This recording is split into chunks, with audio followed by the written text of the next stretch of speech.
Caribbean Student Environmental Alliance Inc. and the Caribbean Aquaterrestrial Solutions Program of the GIZ, the German Agency for International Cooperation, and the Caribbean Public Health Agency are implementing a project to introduce organic farming to 3 schools in the Soufrière watershed in St. Lucia. These schools are the Soufrière Infant School, Soufrière Primary School, and the Fonsejac RC Primary School. This instructional video on composting is to teach persons how to use household scraps to create an alternative organic fertilizer for use at their homes and eliminate the need for the use of toxic, inorganic chemical fertilizer. Basically, after you have gathered your raw materials, and the raw materials that I'll be referring to today is in the context of St. Lucia. I know if you go online, you're going to get many composting videos, but this one that we are doing today is specific to St. Lucia, so you know all of the materials that I would mention today is available here, readily available, sometimes more than available if I should say that. For example, you have right here, this is just commingled grass and leaves. You could get this anywhere in abundance. This on the ground here, this is the same material. This was just raked this morning. So if you have any trees at your yard, I'm sure you get abundance of leaves that at any one point you have no idea what to do with. But today we would be solving that issue. Also, commingled grass and leaves right here. If you come a little closer here, you would see this here is actually chicken manure. This can be acquired from anyone producing chickens, whether layers or broilers. This is what you get at the end. This is manure mixed with sand. The sand is used as the litter to absorb all of the manure after it comes out of the bird, obviously. This is also chicken manure, but this is from chickens on sawdust or chickens on wood shavings. So you could see a difference in the two materials. This one cannot be used on its own, but this one can be used on its own. I actually use this one at my home. So you could compost just that. This is actually from my home, so you could compost just that. But that, no. Because of the nature of the material, it is too sandy, too granular. You cannot compost just this material. You have to mix it with some sort of filler material, some sort of material that is going to absorb the moisture or the leachate from the manure. Also, we have sargassum seaweed. There is an abundance of this material right now. If I should say, it's like the season of sargassum at this point in the year. You have a lot of that being washed up on the shores of St. Lucia, especially on the East Coast. Also over here, this is just grass. So if you have a lawn, you could get abundance of grass, as I said. And here we have some cow manure and cow dung. Now if somebody had to ask me what would be my preferred material, I would say cow manure, horse manure, small ruminant manure, which is sheep and goats, because all of them are herbivores. So basically the grass is already shredded up for you by the animal. So it's a lot better to use. It's already broken up into very small pieces, manageable pieces that you could use. So this could be composted just on its own, and it's going to provide a very very nice compost at the end. But you could use this with the sargassum. The reason that I am highlighting the sargassum is that a lot of the minerals that plants need, you could get from the sargassum seaweed. The manures on their own, they provide a lot of nitrogen for the plant. Some of you might have heard of NPK, nitrogen, phosphorus, and potassium. But you also need your trace minerals, which you're going to get from your sargassum seaweed. So we're going to get into our layering of the material today, and as I said, I'm being assisted by Mr. Sebius Celestin, who's going to help me as I layer that material. Just before he begins, the composting bin that you see here is a bin that was constructed by Mr. Celestin and I. As part of my work, I try my best to work with schools to introduce the concept of composting and to help them where available. As you could see here, this is no fancy structure. This is just material left over. This zinc material, roofing material that you see here is material that was left over after one of the buildings on the school compound was demolished and it was renovated, it was rebuilt. So this was some material from the old building. And working with administration, I asked that the material be left so that we could use it to build a composting bin here. This composting bin, when we first began, we only had this smaller chamber here and this larger chamber which reached to, if you could just point to that pole there, Mr. Celestin, that's where it reached. And Mr. Je actually did this extension here because he noticed that he could have accommodated a lot more material and the space was there for that. So this was our original structure. This larger area there is our gestating area where you put all of your raw material to be broken down. And this smaller chamber or room here is where you put your finished compost if you cannot immediately use it. So if you have material that has decomposed, composted, and you're not ready to use it, you could put it here still. If you could use it immediately from the gestating area, you use it. The benefit of this chamber here is that it frees up this area so you could begin another heap while you're using from this area here. Also, if you have no material here, like you could see now, you could also store raw material here that was probably too much for your gestating area. Okay, so this is our unit. So if you have a large yard, you just need to get a few pieces of old roofing material, a few poles. You could use local wood, whatever. You just need a barrier just to contain the material, and that's it. So this becomes very, very, very useful. Actually, the one that I have at home is just about this size. This is just about 5 by 4 feet by 5 feet with a height of about 4 feet. Nothing fancy, it just needs to contain the material.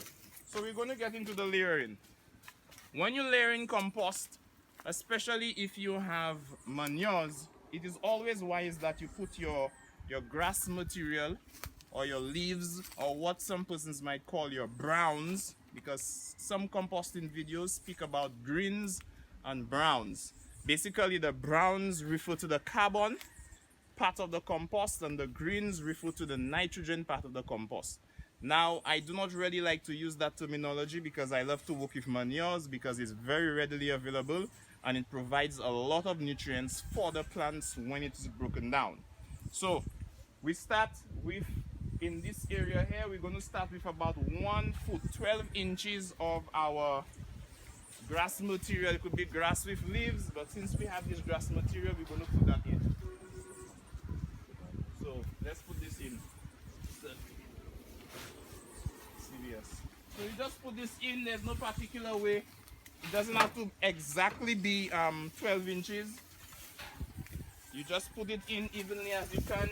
Sometimes you get your grass commingled with some pieces of litter.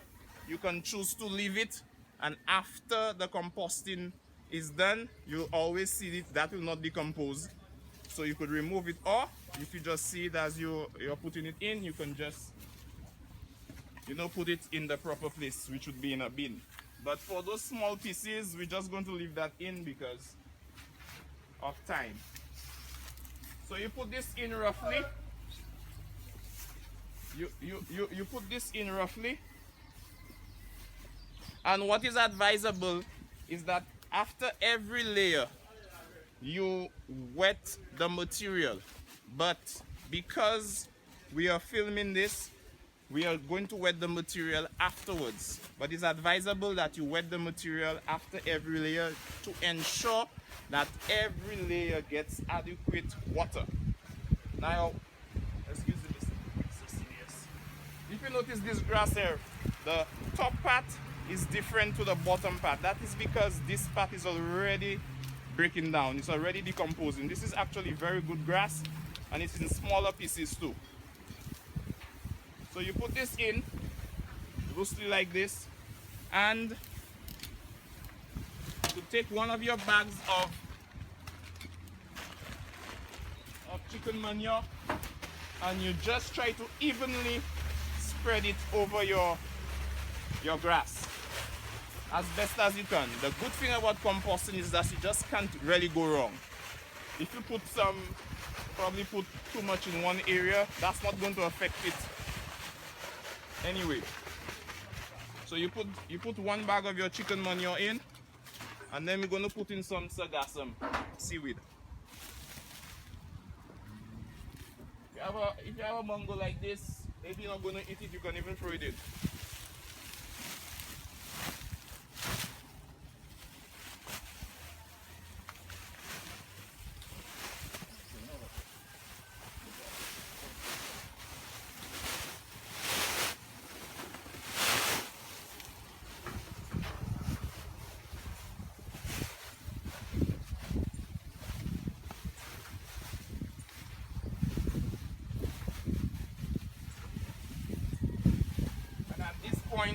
You should not worry about the space. If you think that your bin will not take all of the material, the aim is to fill up your bin as best as you can. It's better to have too much material than too little. So as you could see, it's just spreading it out. Again, let me reiterate that at each layer you would apply some water, but for the purposes of the video, we're going to just wet it afterwards. Okay, now Mr. Sebius has the cow dung behind him here. He's going to just shovel that and put it over the sargassum.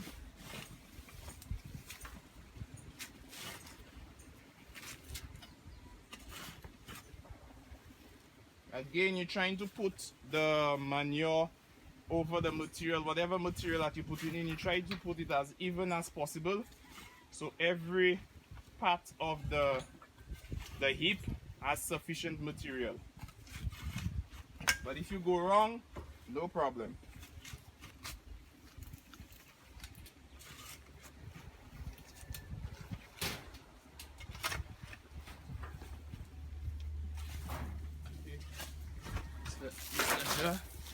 This jar got me some water, so I'm going to use it.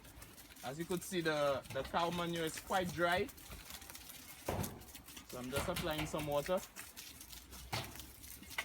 What the water does, especially for manure, is that it activates the manure, because the moisture is going to cause the microorganisms, especially the bacteria in the manure, to rapidly multiply.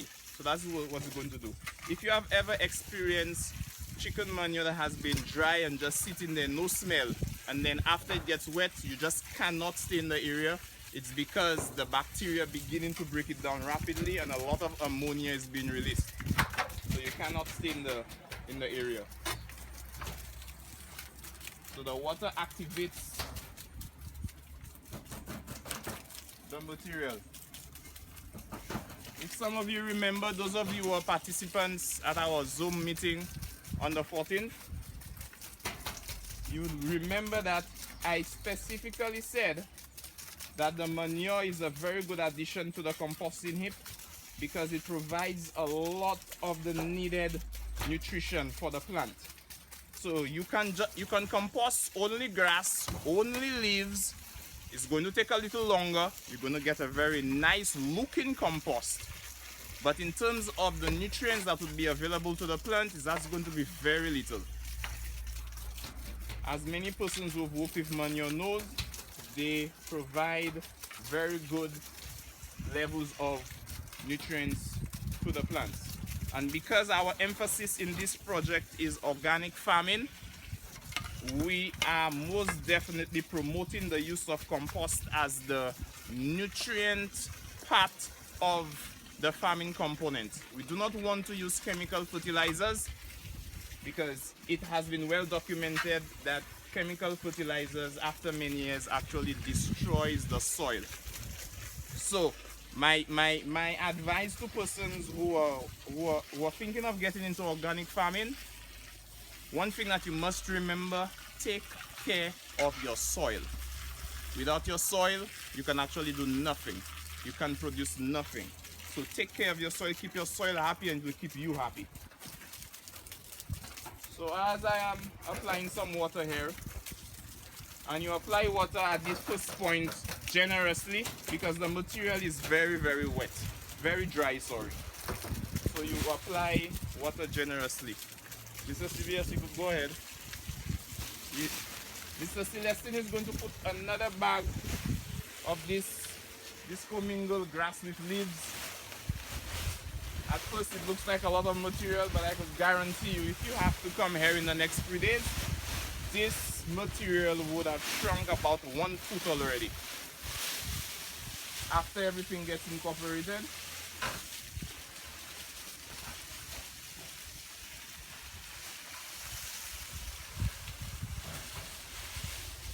Now while I'm doing that, if you take a look at this area here, this is a composting heap that was started by Mr. Je, and he uses the compost in the gardening, all the gardening being done here at the school. So his material here, he has leaves which he gets right here at the school. He has chicken manure in here. He also has cow dung in here and grass. So what's going to happen after we have finished this heap, when he's going to turn, he's going to just combine these 2 heaps. He's starting back at day 1 because this one is newly formulated or newly layered, and this one is already 3 weeks old, but he'll just be starting back at day 1 because he has combined them. The reason he's going to combine them is that when you are working in this kind of construct here, you use your left or your right side for turning your heaps. So if he takes all of this material here and he brings it to the left, this area will become empty. So when he turns again in a few days time, all of this material will go to the right. So there's always space for you to turn adequately your raw material. Now again, if persons remember from the workshop, we turn the material to allow oxygen to get into the heap, because the bacteria, the microbes, they need moisture and they need oxygen. If you do not have enough oxygen in your composting heap, you're going to essentially attract the wrong bacteria. You're going to attract bacteria that want to live in an anaerobic condition, which is a condition without oxygen, and it's going to cause your compost to stink. So that's an indication that your bacteria are not getting enough oxygen if your compost is stinking. Okay, so all you do if that happens, you just add some material, you have some dry leaves, and you turn your material.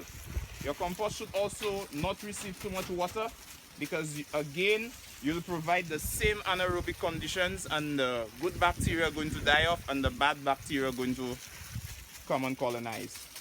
Okay, so Mr. Celestin now is going to put in this other bag of chicken manure here.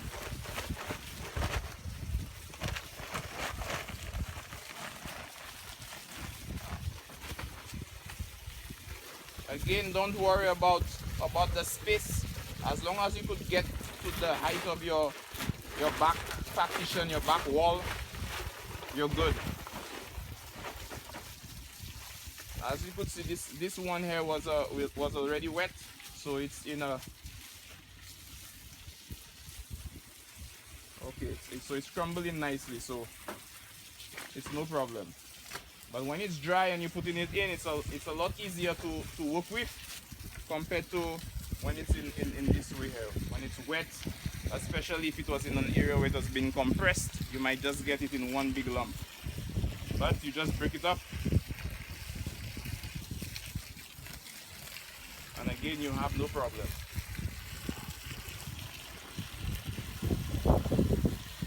As you could see, he's using gloves. If you have a shovel, you don't have gloves, you could just use your shovel and break it up. The other reason I love to work with manure too is that the manure usually has all the microbes that you're going to need for your compost to be broken down properly. So if you already have a material where you can introduce all of your needed microbes and it's readily available, then by all means go ahead and use it. If you do not have access to manure, which honestly in St. Lucia I think that is impossible because there are cows and horses died in many places in St. Lucia, so I know persons could get access to manure. But if for some reason you do not have any access to manure, you could compost, as I said earlier, just leaves, just grass. When you're going to do a second batch, you could actually take some of the compost from the first batch and introduce it as a catalyst to actually start your composting process of the new material. So all the microbes would be in what we call return compost. That means compost from the earlier batch, and you're going to introduce it to your new batch just to ensure that you introduce enough microorganisms to start off your new compost batch. Okay. So we're going to put in our final bag of leaves with grass, and if that's not enough, there's still a pile on the ground which we can use to top off our heap. You try to top off your heap with your grass material or your leaf material and not your manure, because of evaporation, this top here is going to be drier than the middle. So you do not want your manure to dry out, because your bacteria will most definitely die or become inactive. So we're at the top of our heap, so it seems our calculations were on point. So I'm just going to continue to sprinkle this here.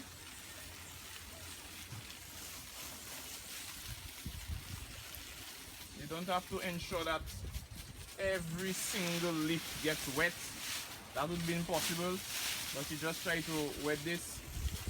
After about 2 days, you will turn that material, so everything at the top here has to go to the bottom, and everything at the bottom here be at the top.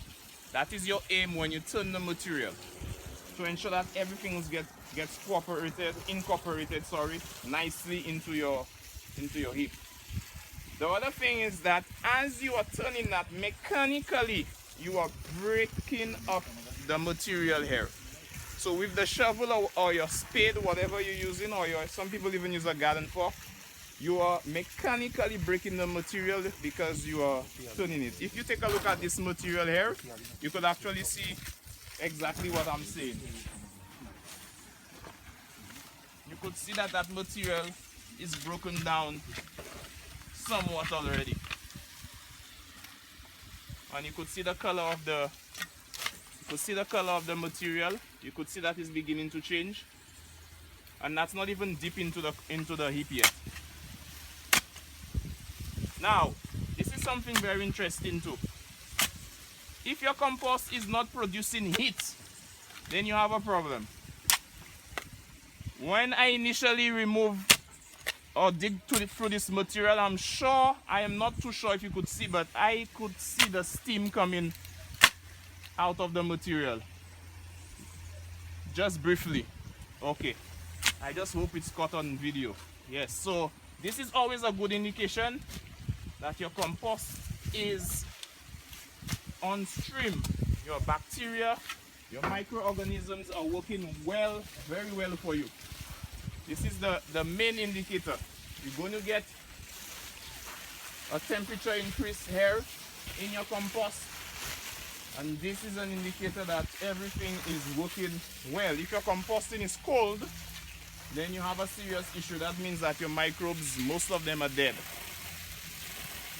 Okay, if it is very hot, it is very good.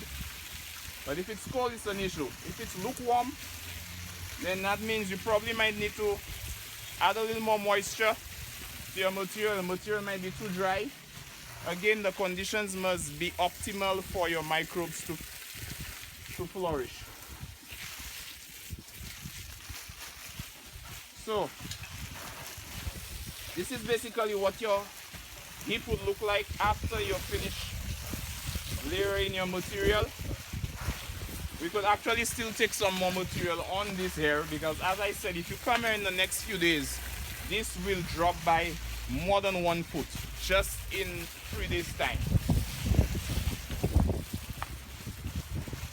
There was one that we did at the Soufriere Special Ed School, and we basically had grass on only 1 bag of manure, and when I came 2 days later, that had dropped by 1 foot already, just with 1 bag, and we have a lot more manure in this one here, so I'm expecting this thing to digest even faster. Okay, so I see some water coming out here, so that's usually indicated that it's to the ground level now, so I'm going to stop wetting it for now.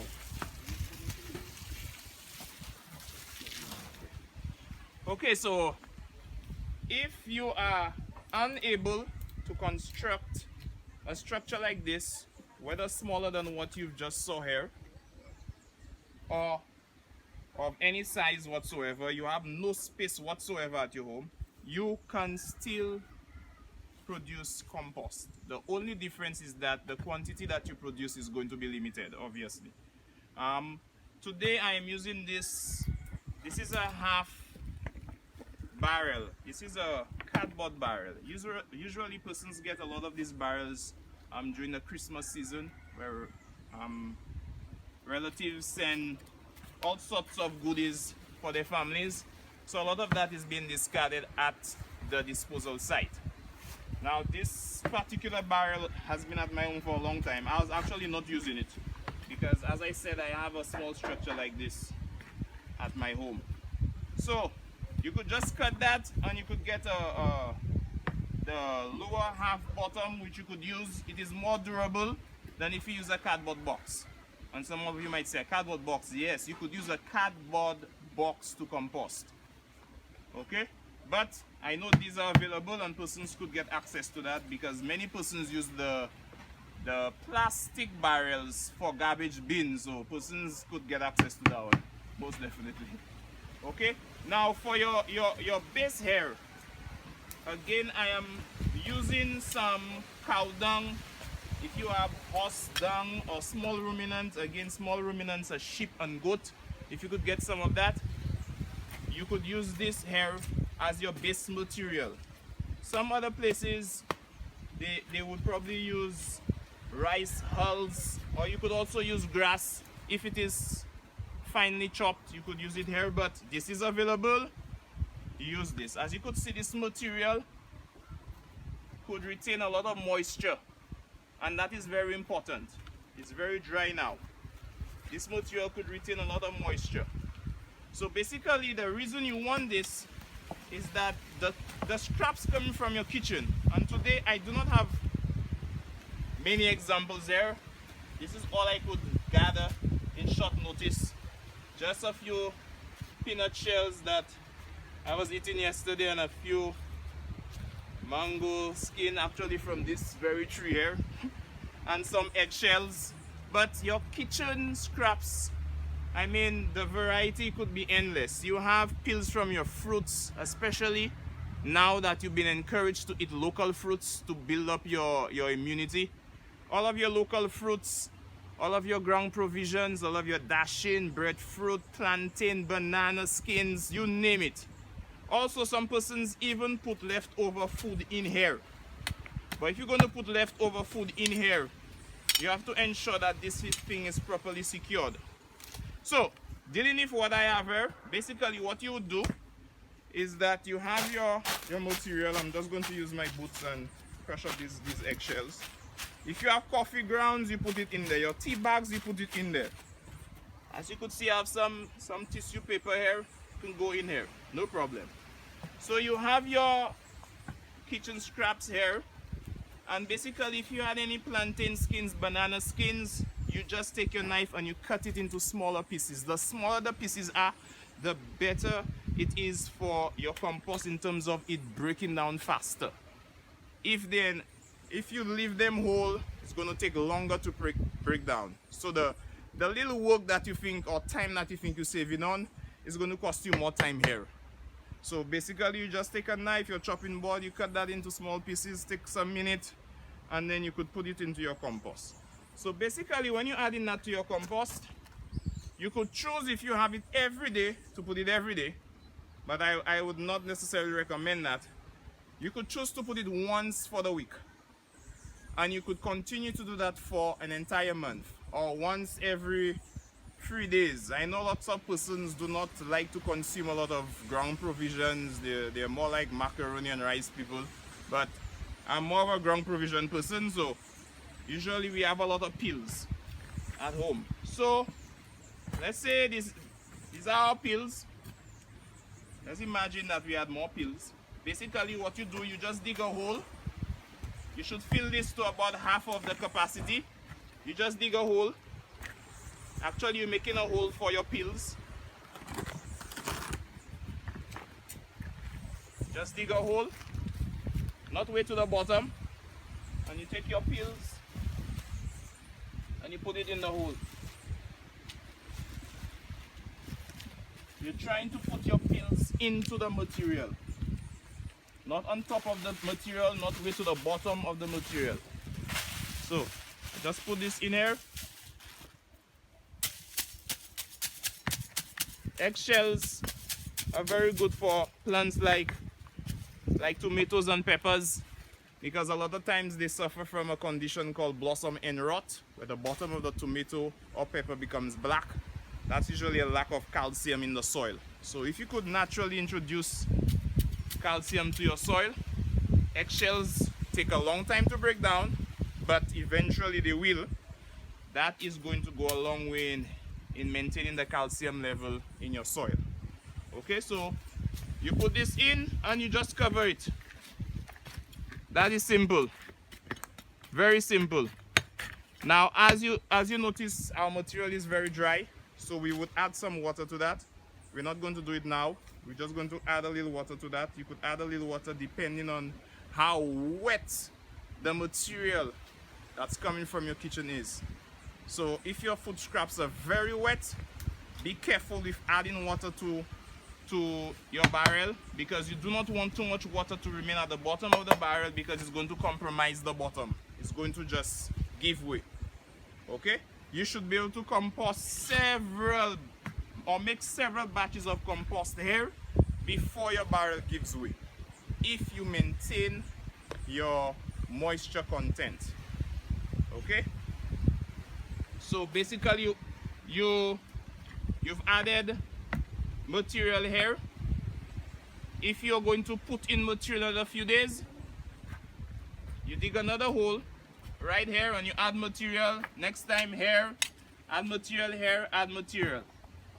When that is filled, you get a little more, you could get a little more manure, you put in here, you go for the middle, you add material. And as I said, you could continue putting material in here for an entire month, because it's not a lot of material here, and this manure is more than enough to handle that. Actually, the microbes in the manure, not exactly the manure. So this is an easy way to compost all of your kitchen scraps. Again, for persons who do not have a yard, you don't want to build something like that, you could do this. You could put this under your step. I've tried one in a box, place it under my step. You could also put this in your balcony if you want to, if you so desire. Some persons have some balconies that are a little secluded. You could put it, or garage, you put it in here. There is also a neat trick that you can do, is that you take a t-shirt.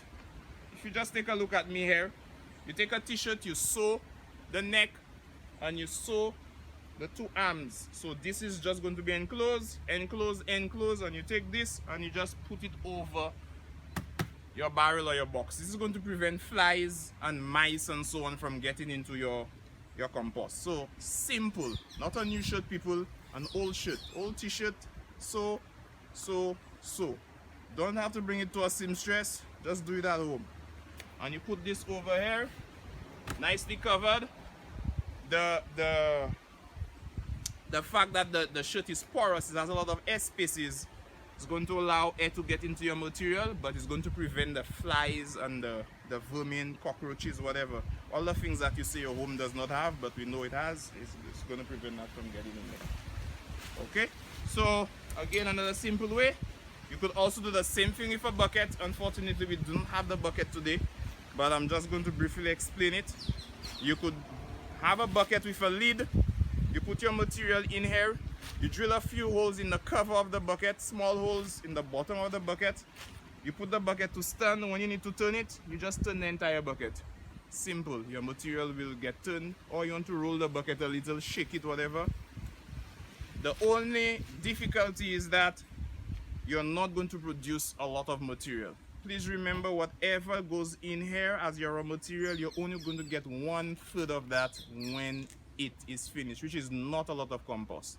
So I would encourage you, if you have a yard, to get some material and have a bin like this and put enough material. Material is available.